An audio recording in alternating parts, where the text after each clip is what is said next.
Olá! Todas as suas decisões são divinamente inspiradas? A quem ou a que você recorre antes de tomar decisões?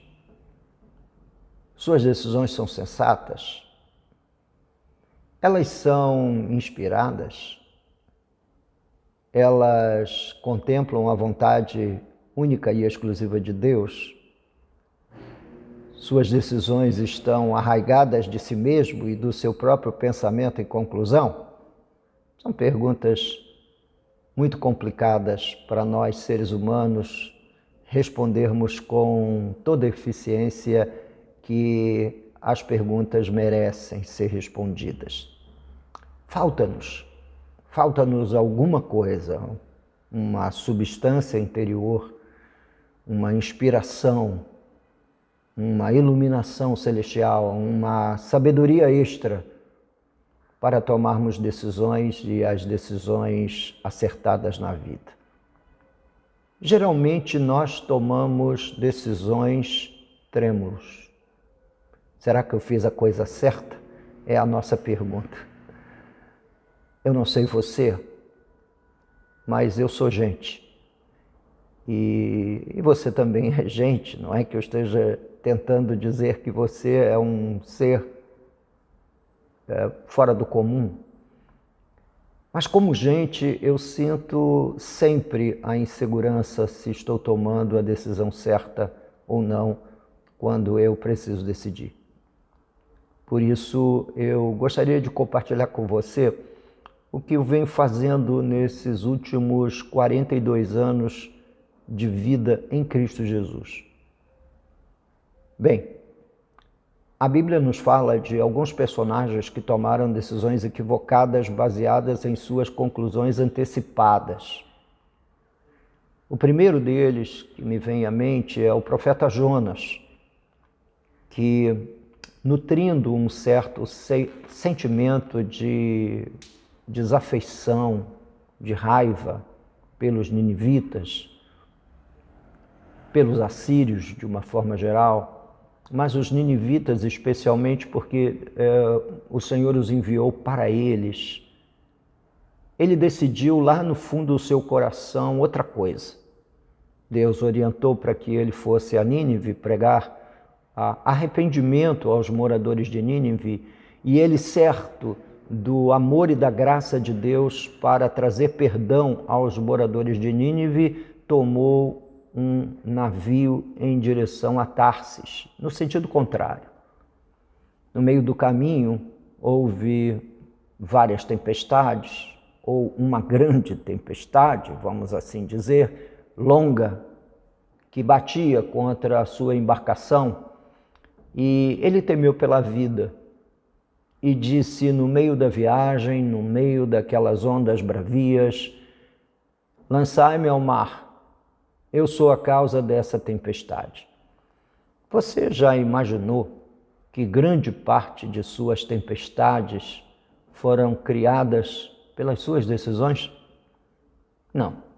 A gente não pensa isso. E a gente não pensa isso por uma razão muito simples. Porque nós gostamos de bater no peito e dizer com toda a força do nosso coração que nós não nos arrependemos por nenhuma decisão tomada ao longo da vida quando nós não estamos sendo verdadeiros. O fato é que ninguém é tão perfeito que não se arrependa das decisões tomadas. Ninguém é tão perfeito que possa olhar para si e dizer assim: eu fiz a coisa certa. Geralmente a gente não sabe se fez a coisa certa. O pior de tudo é que a vida corre, apesar da gente não ter certeza que fez a coisa certa. A vida corre e nós vamos observar ao longo da vida que nós só vamos ter a certeza de que tomamos uma decisão na contramão da vontade divina quando as tempestades começarem a nascer ao longo do caminho. Tragédias, circunstâncias difíceis, posicionamentos terríveis ao longo da nossa vida vão gerando circunstâncias adversas e algumas de tal monta que nós caímos em si, colocamos a cabeça entre os joelhos e dizemos: meu Deus, eu não fiz a coisa certa, eu não fiz o correto, eu não fiz o que deveria fazer. Movido por uma série de emoções e sentimentos, a Bíblia já nos advertiu, dizendo que o coração humano é tolo e é desesperadamente corrupto, quem o conhecerá? E por isso, todas as vezes que nós permitimos que o nosso coração nos conduza, nós acabamos tomando decisões erradas. Paulo esteve, pelo menos em 2 ocasiões narradas no livro de Atos, diante de decisões, ou pelo menos do risco de tomar uma decisão errada. Primeiro foi em Corinto. Houve uma grande resistência ao Evangelho quando ele chega na cidade de Corinto e ele pensa em fugir da cidade com medo, como ele fugiu de Damasco, descido por um cesto pelas muralhas da cidade. Só que Deus estava naquela fuga lá de Damasco, mas não estava na fuga de Corinto. O que nós imaginamos que porque tomamos uma decisão em certa direção em algum momento da vida, devemos tomar a mesma decisão em outro momento da vida. Mas não, Deus lhe apareceu de madrugada e disse para ele que ele ainda tinha muita gente naquela cidade e que ele deveria falar e não se calar e corajosamente permanecer naquela cidade, o que ele obedeceu e permaneceu ali por 1 ano e meio, plantando a igreja de Corinto. É que se ele tivesse decidido fugir à revelia da vontade divina, a igreja de Corinto não existiria e nós não teríamos as 2 belas cartas registradas no cânon sagrado.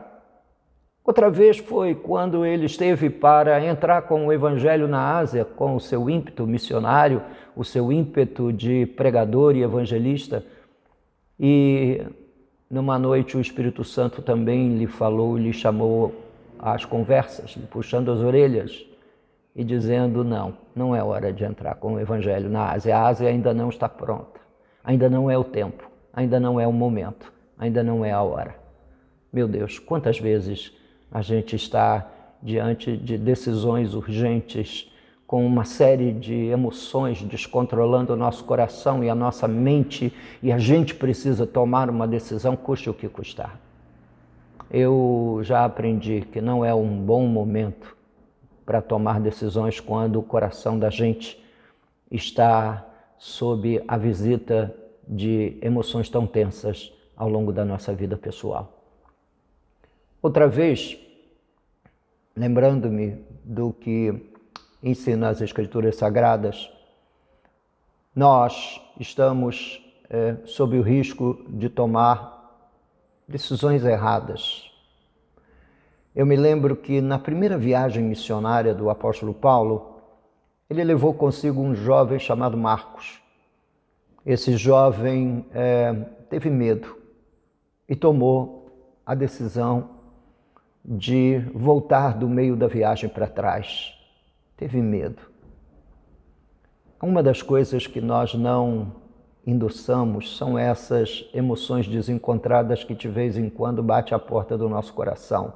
Medo, receio, raiva e outros sentimentos que muitas das vezes acabam por nos colocar diante de um fato inegável de que somos pecadores e que nosso relacionamento com Deus não é tão perfeito assim e na maior parte das vezes tem muito ruído. Esses ruídos nos impedem de entender claramente qual é o querer do Senhor. Paulo ficou com raiva. E na segunda viagem missionária, quando Barnabé de novo quer levar o seu primo, o seu sobrinho, ao grau de parentesco, a gente não sabe dizer na realidade qual era, se era sobrinho, se era primo. Uns dizem que era primo, outros dizem que era sobrinho. A gente não sabe. O fato é que Paulo teve uma argumentação com o o velho de cabelos grisalhos, que usou de misericórdia para com ele, que foi atrás dele em Tarso, que tirou ele do ostracismo, que trouxe ele para Jerusalém, que o colocou no corpo de ministros da igreja de Antioquia, e ele não poupou Barnabé. Coisa trágica, a Bíblia conta desse desencontro relacional entre ele e Barnabé, e é uma coisa triste de se ler, porque Barnabé era um homem tranquilo, calmo, conciliador. O próprio nome dele dizia que ele era um filho da exortação, do encorajamento. A natureza de Barnabé era uma natureza encorajadora, mas Paulo tomou a decisão de brigar com ele.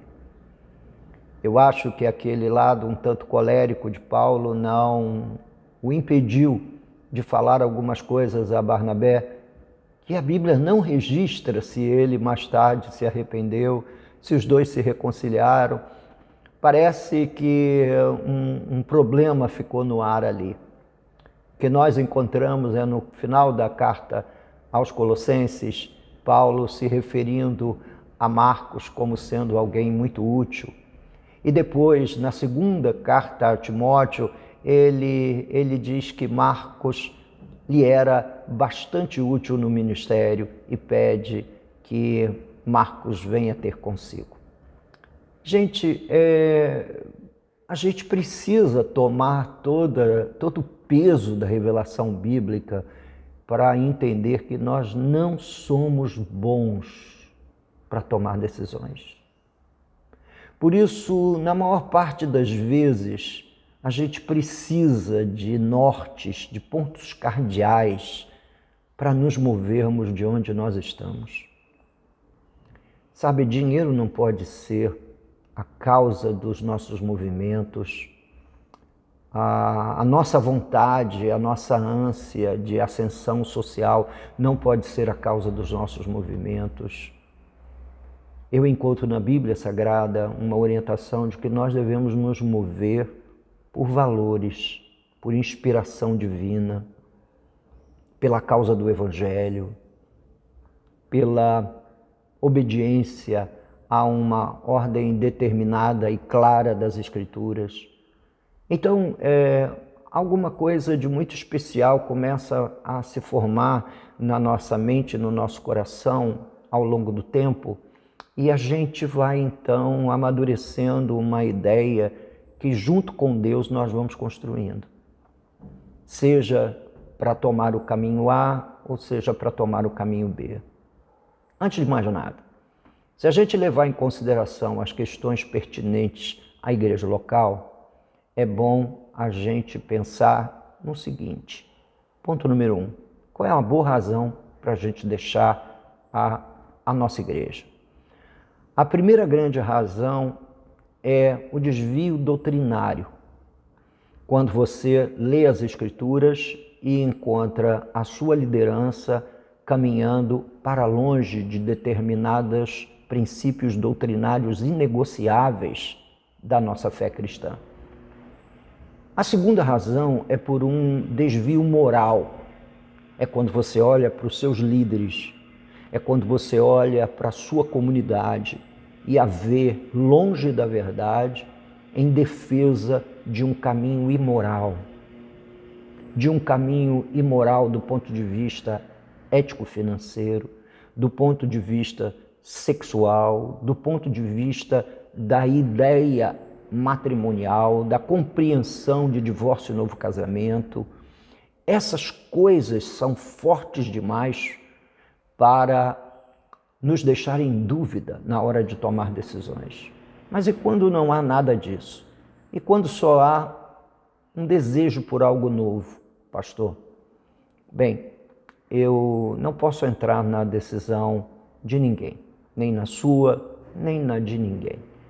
O fato é que eu aprendo com as histórias bíblicas que decidir errado pode nos custar muita coisa. A Roboão, por exemplo, ter fechado os ouvidos para o conselho dos mais velhos e ter aberto os ouvidos para o conselho dos mais jovens, levou à divisão do reino de Israel. Divisão esta que perdurou por séculos, séculos e séculos. Ficou Israel conhecido como o Reino do Norte e o Reino do Sul como Judá. E assim, a história transcorre num Israel dividido.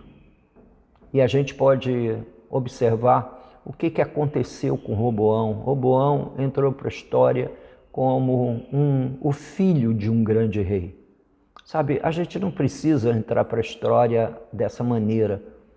A gente só precisa fazer a vontade de Deus. E, aliás, a gente deve tornar a vontade de Deus como o grande propósito da nossa vida. O grande propósito da nossa vida deve ser fazer a vontade de Deus e tão somente isso, cumprir o que Deus tem em seu coração. Nessa tarde, ou nesse vídeo, que já vai a 16 minutos, eu sempre prometo que vou falar pouco, mas acabo falando muito. As histórias, os textos bíblicos começam a me vir à mente e eu começo a enumerá-los e eu começo a colocá-los, porque eu não tenho aqui um script. Talvez devesse fazer um script, assim falaria menos e falaria com mais objetividade. Mas se você está aqui comigo até esse momento, então você está interessado nesse tema, nesse assunto, e eu o encorajo a fazer com que cada uma das suas decisões passe pelo rigor das Escrituras. Ajude ou peça ajuda a alguém que conheça melhor as Escrituras para te acompanhar nesse processo de levar as Escrituras às decisões do seu coração, ou pelo menos às suas propostas. Tiago nos chama a atenção, olha, outro texto que me vem na cabeça, quando alguém diz assim: eu amanhã me moverei para tal cidade e ali trabalharei e plantarei a minha base e ganharei muito dinheiro. E a palavra de Deus chama esse sujeito de louco. Louco. O que nós deveríamos fazer é que, se o Senhor quiser, se essa for a plena vontade de Deus, eu farei isso ou eu farei aquilo.